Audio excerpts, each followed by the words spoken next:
गायत्री महाविज्ञान। वेद माता गायत्री की उत्पत्ति। गायत्री मंत्र एक बार। ओम भूर्भुवस्वः तत्सवितुर्वरेण्यं भर्गो देवस्य धीमहि धियो यो नः प्रचोदयात्। वेद कहते हैं ज्ञान को। ज्ञान के 4 भेद हैं, ऋग, यजु, साम और अथर्व। कल्याण, प्रभु प्राप्ति, ईश्वरीय दर्शन, दिव्यत्व, आत्म शांति, ब्रह्म निर्माण, धर्म भावना, कर्तव्य पालन, प्रेम, तप, दया, उपकार, उदारता, सेवा आदि ऋग के अंतर्गत आते हैं। पराक्रम, पुरुषार्थ, साहस, वीरता, रक्षा, आक्रमण, नेतृत्व, यश, विजय, पद, प्रतिष्ठा, यह सब यजु के अंतर्गत है। क्रीड़ा, विनोद, मनोरंजन, संगीत, कला, साहित्य, स्पर्श, इंद्रियों के स्थूल भोग तथा उन भोगों का चिंतन, प्रिय कल्पना, खेल, गतिशीलता, रुचि, तृप्ति आदि को साम के अंतर्गत लिया जाता है। धन, वैभव, वस्तुओं का संग्रह, शास्त्र, औषधि, अन्य वस्तु, धातु, गृह, वाहन आदि सुख साधनों की सामग्रियां अथर्व की परिधि में आती हैं। किसी भी जीवित प्राणधारी को लीजिए, उसकी सूक्ष्म और स्थूल, बाहरी और भीतरी क्रियाओं और कल्पनाओं का गंभीर एवं वैज्ञानिक विश्लेषण कीजिए। प्रतीत होगा कि इन्हीं 4 क्षेत्रों के अंतर्गत उसकी समक्ष चेतना परिभ्रमण कर रही है। ऋग कल्याण, यजु पौरुष, साम क्रीड़ा, अथर्व अर्थ। इन 4 दिशाओं के अतिरिक्त प्राणियों की ज्ञान धारा और किसी ओर प्रवाहित नहीं होती। ऋग को धर्म, यजु को मोक्ष, साम को काम, अथर्व को अर्थ भी कहा जाता है। यही 4 ब्रह्मा जी के मुख हैं। ब्रह्मा को चतुर्मुख इसीलिए कहा गया है कि वे एक मुख होते हुए भी 4 प्रकार के ज्ञान धारा का निष्क्रमण करते हैं।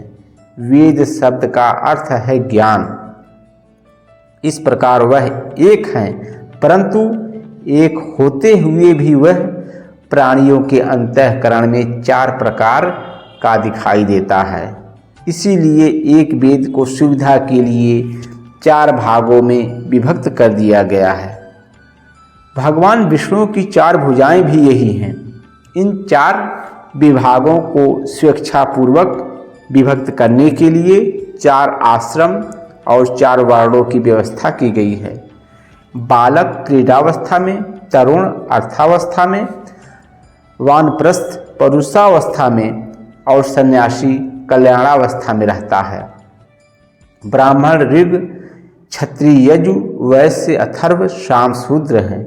इस प्रकार यह चतुर्विध विभागीकरण हुआ।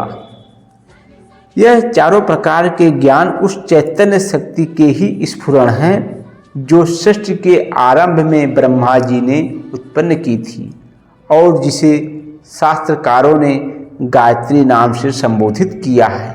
इस प्रकार 4 वेदों की माता गायत्री हुई। इसी से उसे वेद माता भी कहा जाता है। इस प्रकार जल तत्व को बर्फ, भाप, बादल, ओस, कोहरा आदि, वायु, हाइड्रोजन, ऑक्सीजन तथा पतले पानी के 4 रूप में देखा जाता है।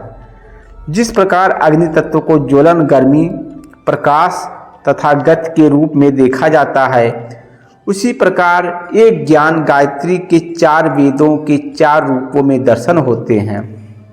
गायत्री माता है तो 4 वेद उसके पुत्र हैं। यह तो हुआ सूक्ष्म गायत्री का, सूक्ष्म वेद माता का स्वरूप। अब उसके स्थूल रूप पर विचार करेंगे। ब्रह्मा जी ने 4 वेदों की रचना से पूर्व 24 अक्षर वाले गायत्री मंत्र की रचना की है। इस एक मंत्र के एक एक अक्षर में सूक्ष्म तत्व समाहित है, जिनके पल्लवित होने पर 4 वेदों की शाखा प्रशाखाएं उद्भूत हो गई हैं।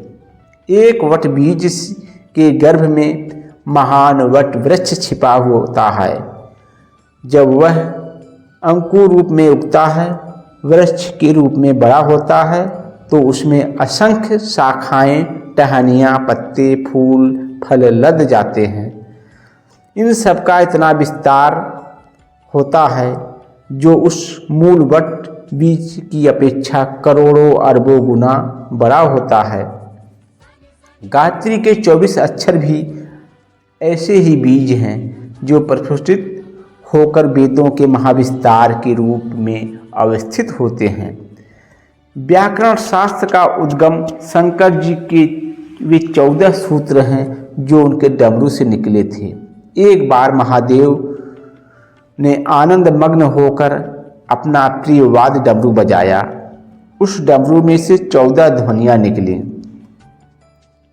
इन 14 सूत्रों को लेकर पाणिनि ने महाव्याकरण शास्त्र रच डाला।